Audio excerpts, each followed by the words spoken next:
Hi, I'm Cody Leiter. I'm Kyle Schneider, and today we're going to be talking about the State-Lease return tractors. Each year the state of Utah leases tractors for up to 6 months or 250 hours maximum. They then come back to our shops for a thorough inspection, and then they're ready for resale. We have large, mid, and small frame 6 Series, as well as the 5M Series John Deere tractors, ranging in horsepower from 90 to 215.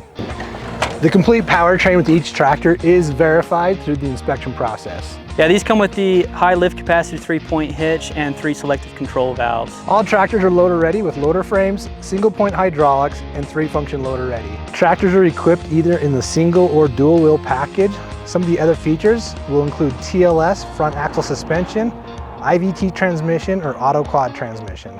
So we have several models equipped with options ranging from mechanical cab suspension, air ride seats, LED light packages, auto track ready, and several other options to meet your needs. Within these State-Lease return tractors, we have flexible financing terms to get you the exact tractor you're looking for. Contact your local Stotz equipment to get in the seat of your tractor and test drive today.